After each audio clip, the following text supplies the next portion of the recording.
Merci de rester sur OM5 TV avec Lénaïque et mon invité David Guéridon qui vient de Martinique. Bon, il est parti de la Martinique il y a un certain temps. Hein. Il est instructeur d'arts martiaux. Je dis arts martiaux parce qu'il en a fait tellement. Je lui disais juste avant cette émission que c'est un boulimique des sports.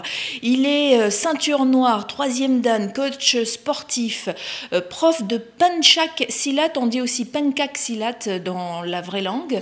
Oui. David, bonjour. Bonjour. Alors, Pencak Silat, ça vient d'où? Ça vient d'Indonésie et de Malaisie. D'accord. Donc le style que je pratique vient essentiellement d'Indonésie, hein, dans un petit village, pas loin de Garut. Hein. Donc j'ai appris ce style avec Maître Tchétchep, justement, qui est une référence mondiale, hein, qui a tourné dans le film The Raid 2. Ah oui, quand même, c'est une référence, oui. Oh oui. Mais alors, les arts martiaux sont arrivés à toi, tu avais l'âge de 8 Alors, je veux dire que les arts martiaux, je suis tombé dedans quand j'étais petit. Donc, figure-toi que ma mère m'a emmené voir des films de Bruce Lee quand j'avais 7 ans. Donc, maman était fan de Bruce Lee ou... Maman était fan de cinéma, tout simplement, et fan de films d'action. Et donc elle m'emmenait voir des films de Bruce Lee et petit j'essayais d'imiter bien sûr.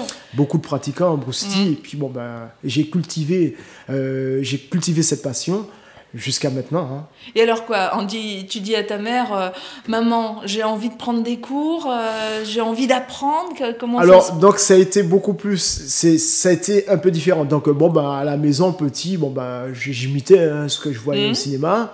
Ensuite, à savoir que j'ai vécu en Martinique. Oui. Donc, j'ai vécu en Martinique. J'ai fait un peu d'autres sports, mais j'avais un oncle qui était ceinture noire de karaté. Ah, voilà pourquoi tu étais tombé dedans aussi, parce qu'il y avait déjà quelqu'un de la famille. D'accord, donc lui, il a cultivé cette passion. Oui. Donc, je voyais mon oncle faire du karaté, donc lui, il m'inscrit au judo. Mais bon, le karaté, c'est une belle discipline, mais j'étais beaucoup plus attiré par les styles chinois, kung-fu et autres. Donc, à partir alors, de là, le judo, pourquoi? Parce qu'il aurait pu t'inscrire au karaté directement. Le judo, il fallait une base. Oui. Il fallait une base. Donc, il m'a inscrit au judo. Je pense que c'est bien le judo pour les enfants petits. Pour l'équilibre, pour les chutes et tout. Pour un début. Après le judo, donc moi, je suis revenu en France. Hein.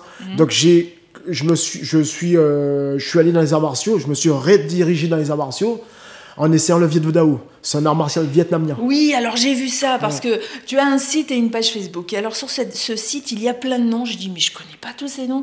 Et on dirait qu'il y a des noms nouveaux dans les arts martiaux. En fait, pas du tout. Ce sont des arts qui existent depuis des millénaires. Depuis longtemps. Oui. Mais je peux les expliquer. Donc j'ai fait du Viet Vo Dao. J'en ai fait 3 ans. À côté de ça, je faisais aussi du kickboxing. Ce qu'on appelait aussi de la boxe américaine. Bon, il y a de la boxe américaine, il y a du kickboxing. Alors, ça fait partie d'un art martial aussi, on appelle le kickboxing. Le kickboxing, c'est un sport de combat. C'est un mix entre la boxe et puis le karaté. Oui, et on utilise beaucoup les jambes là. On utilise beaucoup les jambes. Donc voilà. Donc tout en continuant en pratiquant le Viet Vo Dao et le kickboxing, hein, donc j'ai un ami qui prenait des cours de Pencak Silat. Donc il m'a fait découvrir ce style.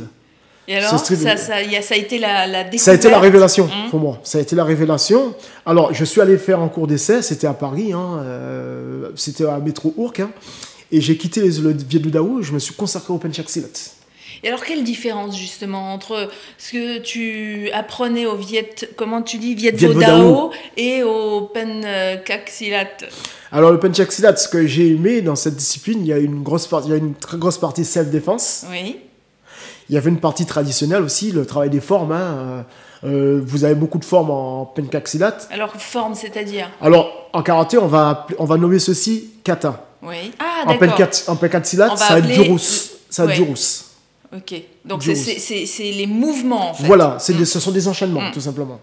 Donc, voilà. Donc, je me suis consacré en Pencak, hein, à l'époque, avec un monsieur très connu en self-défense. Hein. Donc, je suis resté 3 ans chez lui. Et de chez lui, j'ai rencontré un de ses profs principaux qui a ouvert son académie. Et ce monsieur-là, je l'ai suivi. Et je suis resté 7 ans avec lui. Alors, tout en pratiquant le Pencak Silat, en me perfectionnant, je me suis consacré aussi au jiu-jitsu brésilien. J'ai vu ça. Et au jiu-jitsu brésilien. Et je m'entraînais aussi à la boxe thaï. Pourquoi avoir eu cette envie d'essayer en fait plein d'arts martiaux? C'était pour se trouver vraiment, pour se dire, au moins le fait de les avoir essayés, je sais ce que je veux. Alors, moi, je suis quelqu'un qui... j'aime la diversité et je suis en perpétuelle recherche. Je me dis que c'est bien d'avoir, comment dire ça, d'avoir une base, des racines, mais ça ne nous empêche pas d'aller voir autre chose.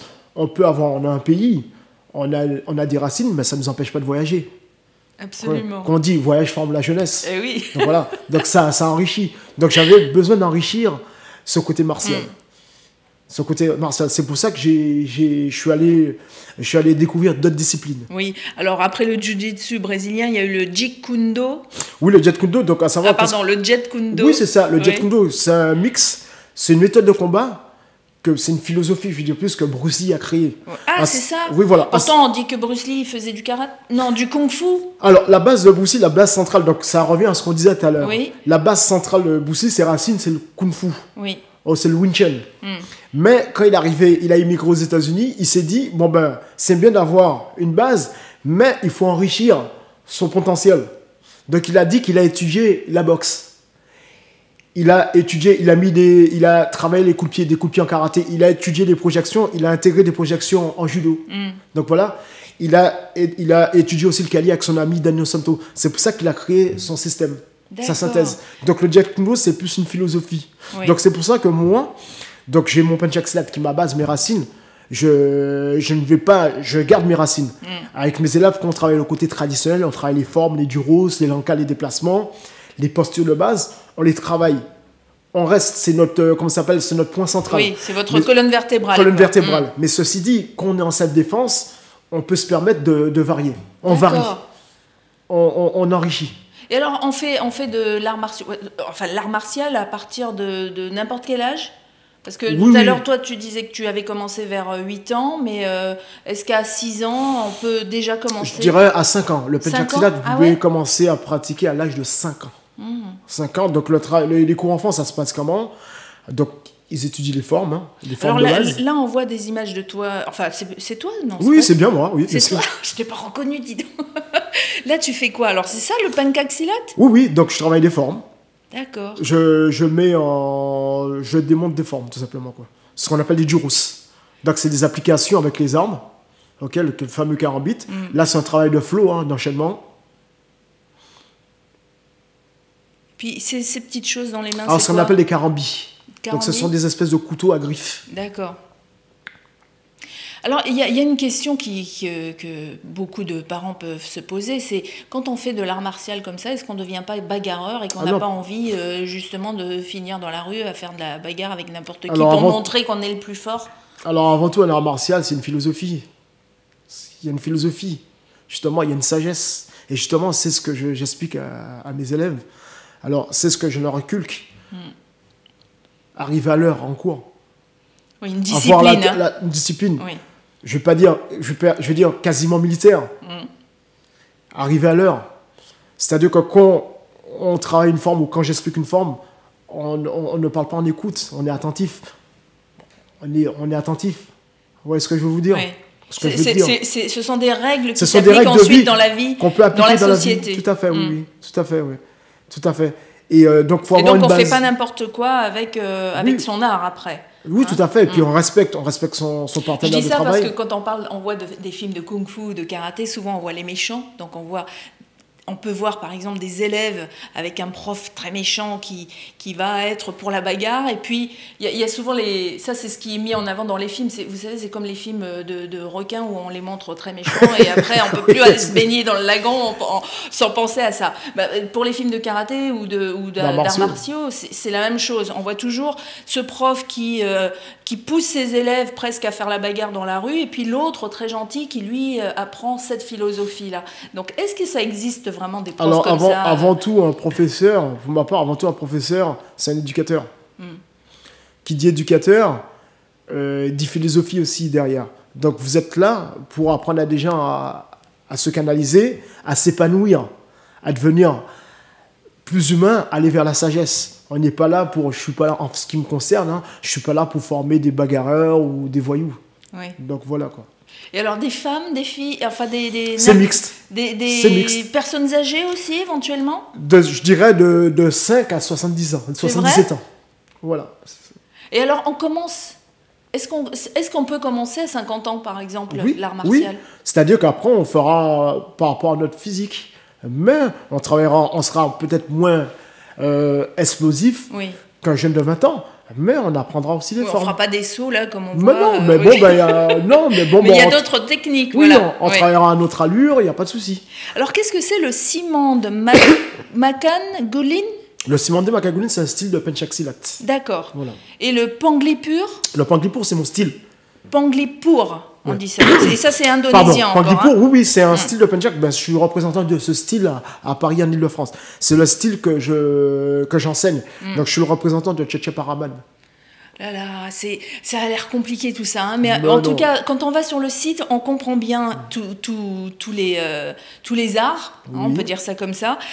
Toi, ce que tu aimes, c'est travailler aussi avec les énergies. Je travaille beaucoup avec l'énergie interne. Alors, à savoir que notre style panglipur est beaucoup basé sur le travail énergétique, qu'on appelle le siamanda.